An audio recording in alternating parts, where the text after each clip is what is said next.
tarde, pessoal. Nós estamos aqui no livro Uma Breve História da Humanidade, página 365, o colapso da família e o colapso da comunidade. Nós estamos aqui começando a página 365. Antes da Revolução Industrial, a vida cotidiana da maioria dos humanos seguia seu curso no interior dessas três estruturas antigas. Quais são as estruturas antigas? A família nuclear, a família estendida e a comunidade íntima local. A maioria das pessoas trabalhava em negócios familiares, a fazenda ou a oficina da família. Por exemplo, elas trabalhavam na fazenda ou oficina de algumas pessoas da família, algo que foi herdado, algo que foi da família. Ou então, elas trabalhavam nos negócios familiares de seus vizinhos. A família também era o sistema de bem-estar social, o sistema de saúde, o sistema educacional, a indústria de construção, o sindicato, o fundo de pensão, a empresa de seguros, o rádio, a televisão, o jornal, o banco e até mesmo a polícia. Quando uma pessoa ficava doente, a família cuidava dessa pessoa doente. Quando uma pessoa envelhecia, a família sustentava a pessoa que ficava velho. E seus filhos eram seu fundo de pensão. Vamos começar novamente aqui, gente. Antes da Revolução Industrial, a vida cotidiana da maioria dos humanos seguia seu curso. Não, gente, acho que não tô aqui não. Tô. O colapso da família e da comunidade. Eu tô com isso aqui, é feio, né? Antes da Revolução Industrial, a vida cotidiana da maioria dos humanos seguia seu curso no interior dessas três estruturas antigas: a família nuclear, a família estendida e a comunidade íntima local. A maioria das pessoas trabalhava em negócios familiares, a fazenda ou a oficina da família, por exemplo, ou então trabalhava nos negócios familiares dos seus vizinhos. A família também era o sistema de bem-estar social, o sistema de saúde, o sistema educacional, a indústria de construção, o jornal, o banco e até mesmo a polícia. A família era. Quando uma pessoa ficava doente, a família cuidava da pessoa doente. Quando a pessoa ficava velha, a pessoa cuidava da pessoa velha, a família cuidava da pessoa velha. A família sustentava essa pessoa idosa e seus filhos eram seu fundo de pensão. Quando uma pessoa morria, a família cuidava dos órfãos, levava para casa, dava comida, dava teto. Se uma pessoa queria construir uma cabana, a família dava uma mãozinha e ia lá construía junto. Se uma pessoa queria abrir um negócio, a família levantava o dinheiro necessário, fazendo uma vaquinha entre todos ali. Se uma pessoa queria se casar, a família escolhia ou pelo menos analisava o candidato a esposo. Se surgia um conflito com o vizinho, a família lá interferia. Mas se a doença de uma pessoa era grave demais para a família lidar, ou um novo negócio demandava um investimento grande demais, ou a briga com o vizinho se agravava ao ponto da violência, a comunidade local vinha em seu socorro. A comunidade oferecia ajuda com base em tradições locais, cultura, né, gente? Em uma economia de favores, que com frequência diferia muitíssimo das leis da oferta e da demanda do livre mercado. Em uma comunidade medieval à moda antiga, quando o meu vizinho precisava, eu ajudava a construir sua cabana e a cuidar de sua ovelha, sem esperar nenhum pagamento em troca. Quando eu precisava, meu vizinho devolvia esse favor que eu dava para ele. A comunidade oferecia ajuda com base em tradições locais, em uma economia de favores. Favores, né? Até hoje tem favores. Que com frequência diferia muitíssimo das leis da oferta e da demanda do livre mercado. Em uma comunidade medieval à moda antiga, quando o meu vizinho precisava, eu ajudava a construir sua cabana e a cuidar de sua ovelha, sem esperar nenhum pagamento em troca. Não esperava dinheiro, né, gente? Quando eu precisava, meu vizinho devolvia o favor ao mesmo. Ele vinha e me ajudava também. Tipo assim, você pinta minha casa? Ele vinha, ajudava a pintar minha casa. No dia que ia pintar a casa dele, eu ajudava ele. Ao mesmo tempo, o potentado local podia mobilizar todos os aldeães, para construir seu castelo sem nos pagar um centavo sequer. Em troca, nós contávamos com ele para nos defender contra bandoleiros e bárbaros. A comunidade oferecia ajuda com base em tradições locais, em uma economia de favores, a economia de favores, que com frequência diferia muitíssimo das leis da oferta e da demanda do livre mercado. Em uma comunidade medieval à moda antiga, quando o meu vizinho precisava, eu ajudava o meu vizinho a construir sua cabana e a cuidar de sua ovelha, sem esperar nenhum pagamento em troca. Quando eu precisava, o meu vizinho devolvia o favor. Ao mesmo tempo, o potentado local podia mobilizar todos os aldeães para construir seu castelo sem nos pagar um centavo sequer. Em troca, nós contávamos com ele para nos defender contra bandoleiros e bárbaros. A vida na aldeia envolvia muitas transações, mas poucos pagamentos. Havia alguns mercados, é claro, mas seu papel era bem limitado do mercado. Era possível comprar especiarias raras, era possível comprar tecidos e ferramentas e contratar os serviços de advogados e médicos. No entanto, menos de 10% dos produtos e serviços usados normalmente eram comprados no mercado. A maioria das necessidades humanas eram atendidas pela família e pela comunidade. Havia também reinos e impérios que realizavam tarefas importantes, como travar guerras, construir estradas e edificar palácios. Para essas finalidades, os reis coletavam impostos e, ocasionalmente, alistavam soldados e trabalhadores, mas, com poucas exceções, eles tendiam a ficar de fora dos assuntos cotidianos de famílias e comunidades. Mesmo se quisesse intervir, a maioria dos reis só poderia fazê-lo com muita dificuldade. As economias agrícolas tradicionais tinham poucos excedentes com que alimentar multidões de oficiais do governo, policiais, trabalhadores sociais, professores e médicos. Em consequência, a maioria dos governantes não desenvolvia grandes sistemas de bem-estar social, de saúde ou educacionais. Deixavam tais assuntos nas mãos de famílias e comunidades. Mesmo nas raras ocasiões em que os governantes tentavam intervir de maneira mais efetiva na vida cotidiana dos camponeses, como aconteceu, por exemplo, no Império Qing, na China, eles o faziam convertendo os chefes de família e membros mais velhos da comunidade em agentes do governo. Muitas vezes, a dificuldade de transporte, de comunicação, tornavam tão complicado intervir nos assuntos de comunidades remotas que muitos reinos preferiam ceder até mesmo às prerrogativas reais mais básicas. Muitas vezes, as dificuldades de transporte e comunicação tornavam tão complicado intervir nos assuntos de comunidades remotas que muitos reinos preferiam ceder até mesmo às prerrogativas reais mais básicas, como arrecadação de impostos e violência às comunidades. O Império Otomano, por exemplo, permitia vinganças familiares para que se fizesse justiça, em vez de financiar uma polícia imperial numerosa. Se o meu primo matasse alguém, o irmão da vítima podia me matar em vingança. O sultão em Istambul, ou mesmo em Pachá, provincial, não interviu em tais conflitos, contando que a violência permanecesse dentro de limites aceitáveis. No Império Ming Chinês, de 1368 a 1644, a população estava organizada no sistema de baogia.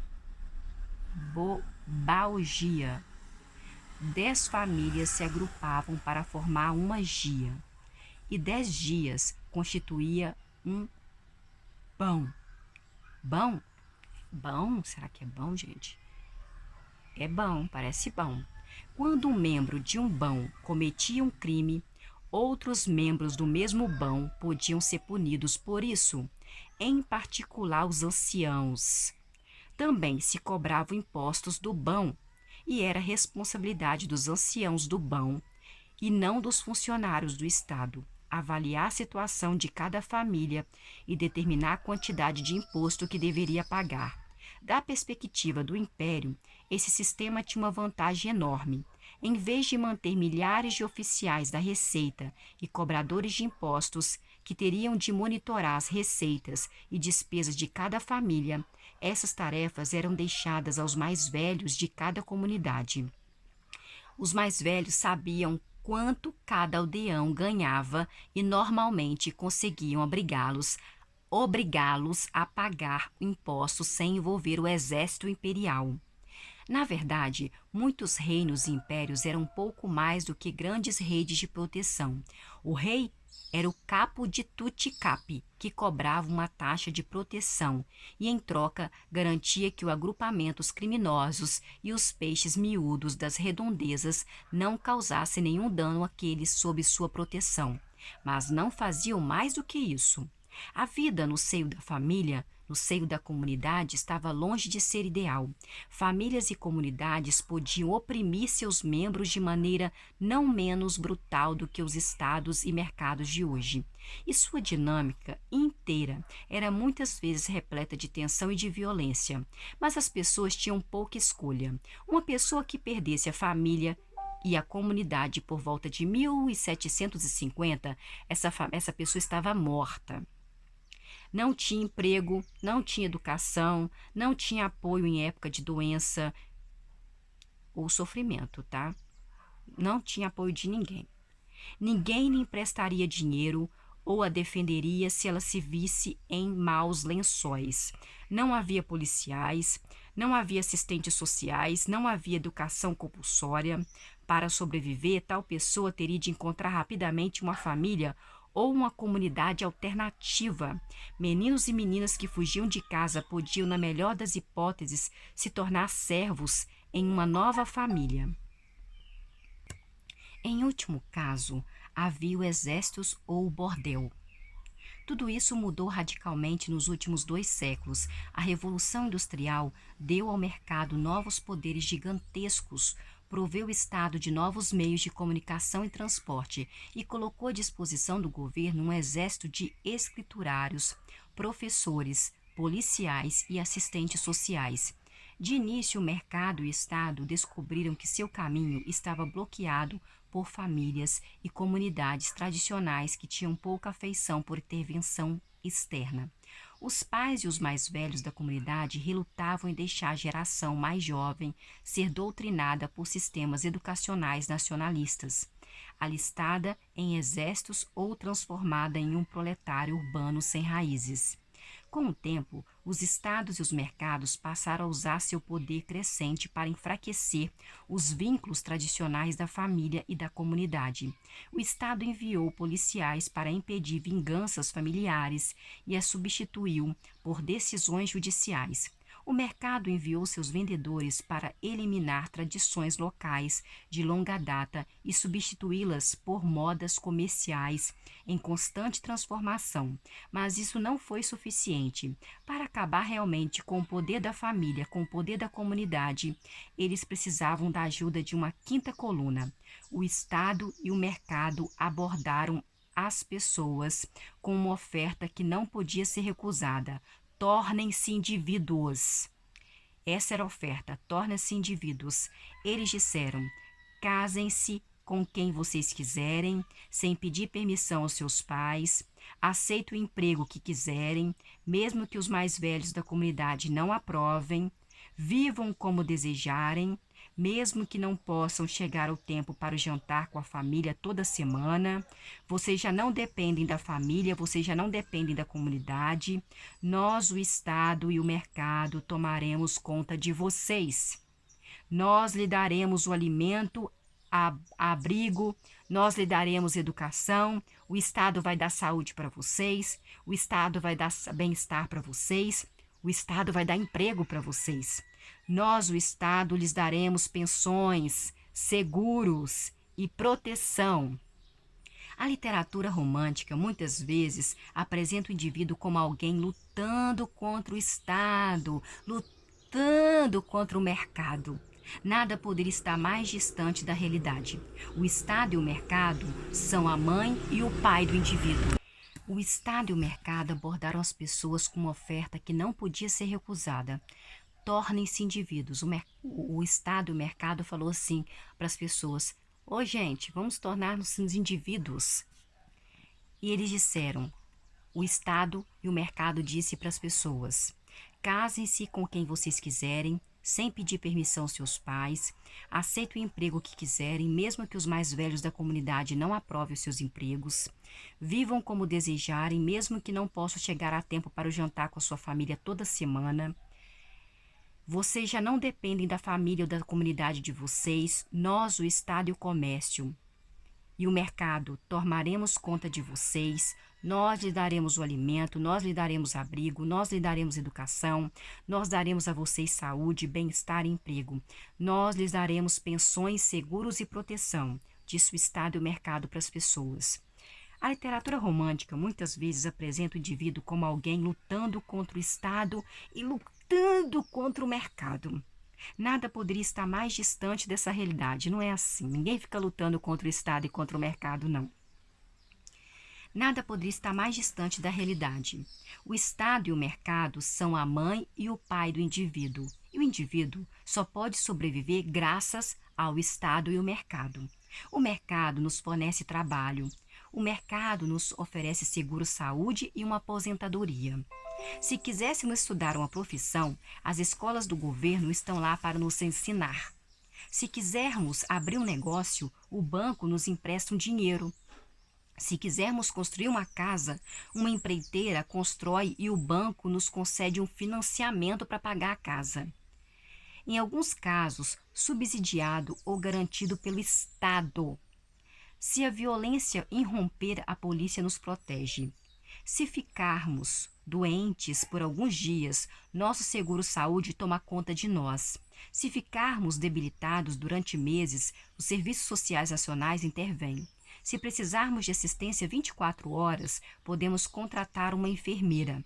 Geralmente uma estranha, vinda do outro lado do mundo, que cuida de nós com um tipo de devoção que já não esperamos de nossos próprios filhos hoje em dia. Se tivermos os meios para tal, podemos passar a melhor idade em uma casa de repouso, que é o asilo. As autoridades fiscais nos tratam como indivíduos e não esperam que paguemos os impostos do vizinho. Os tribunais também nos veem como indivíduos e nunca nos punem pelos crimes dos nossos primos. Não só homens adultos, como também mulheres e crianças são reconhecidos como indivíduos. Durante a maior parte da história, as mulheres foram vistas como propriedade da família ou propriedade da comunidade. Os estados modernos, por outro lado, veem as mulheres como indivíduos que desfrutam de direitos econômicos e legais, independentemente de sua família e comunidade. As mulheres podem ter sua própria conta bancária, decidir com quem se casar e até mesmo escolher se divorciar ou viver sozinhas. Mas a libertação do indivíduo vem com custo, tá? A libertação do indivíduo, ela veio com custo. Hoje, muitos de nós lamentamos a perda de famílias, lamentamos a perda de comunidades fortes e nos sentimos alienados e ameaçados pelo poder que o Estado e o mercado impessoais exercem sobre nossa vida. Mas a libertação do indivíduo veio com um custo. Hoje muitos de nós lamentamos a perda de famílias e comunidades fortes e nos sentimos alienados e ameaçados pelo poder que o Estado e o mercado impessoais exercem sobre nossa vida. Estados e mercados compostos de indivíduos alienados podem intervir muito mais facilmente na vida de seus membros do que estados e mercados compostos de famílias e comunidades fortes. Quando os vizinhos em um condomínio não conseguem nem sequer concordar sobre quanto pagar a seu zelador, como podemos esperar que resistam ao Estado? O acordo entre estados, mercados e indivíduos é perturbador. O Estado e o mercado discordam quanto a seus direitos e obrigações mútuos, e os indivíduos reclamam que ambos demandam muito e provêm pouco. Em muitos casos, os indivíduos são explorados pelos mercados e os estados empregam seus exércitos, forças policiais e burocracias para perseguir indivíduos em vez de defender os indivíduos. Mas é inacreditável que esse acordo funcione, ainda que de maneira imperfeita, pois infringe inúmeras gerações de pactos sociais humanos. Milhões de anos de evolução nos protegeram para viver e pensar como membros de uma comunidade. Em apenas 2 séculos, nos tornamos indivíduos alienados. Nada atesta melhor o poder incrível da cultura. A família nuclear não desapareceu totalmente da paisagem moderna. Quando os estados e os mercados destituíram a família da maioria de seus papéis políticos e econômicos, deixaram algumas funções emocionais importantes. Ainda se espera que a família moderna atenda a necessidades íntimas que o Estado e o mercado até agora são incapazes de atender. Mas mesmo aqui a família está sujeita a cada vez mais intervenções. O mercado molda em um nível cada vez maior a maneira como as pessoas conduzem sua vida romântica e sexual, enquanto tradicionalmente a família era o principal casamenteiro. Hoje é o mercado que determina nossas preferências românticas e sexuais. Então, nos ajuda a encontrá-las por uma bela quantia de dinheiro. Antes, a noiva e o noivo se encontravam na sala de estar das suas famílias e o dinheiro passava das mãos de um pai às de outro pai. Hoje, o galanteio é feito em bares, é feito em cafés e o dinheiro passa das mãos dos amantes e das garçonetes. Ainda mais dinheiro é transferido para as contas bancárias de designers de moda, gerentes de academia de ginástica, nutricionistas, esteticistas e cirurgiões plásticos que nos ajudam a chegar ao café, o mais parecido possível com o ideal de beleza do mercado. O Estado também fica de olho nas relações familiares, sobretudo entre pais e filhos. Os pais são obrigados a mandar seus filhos para que sejam educados pelo Estado. Pais que são especialmente abusivos, pais que são especialmente violentos com seus filhos, podem ser contidos pelo Estado. Se necessário, o Estado pode até mesmo prender os pais ou transferir os filhos para famílias substitutas. Até não muito tempo atrás, a ideia de que o Estado deveria impedir os pais de baterem seus filhos ou humilhar os seus filhos teria sido rejeitada imediatamente, sendo considerada ridícula e impraticável. Na maioria das sociedades, a autoridade dos pais era sagrada. O respeito e a obediência aos pais estavam entre os valores mais sagrados. E os pais podiam fazer quase tudo o que quisessem, inclusive matar os bebês recém-nascidos, vender os filhos como escravos e casar as filhas com homens que tinham mais que o dobro da sua idade. Hoje, a autoridade dos pais está em queda. Aos jovens é cada vez menos exigida a obediência aos mais velhos, ao passo que os pais são culpabilizados por qualquer coisa de errado que aconteça na vida de uma criança. A mamãe e o papai têm praticamente tanta probabilidade de serem absolvidos no tribunal freudiano quanto os réus em uma farsa judicial stalinista. Stalinista. Nós paramos aqui na página 371.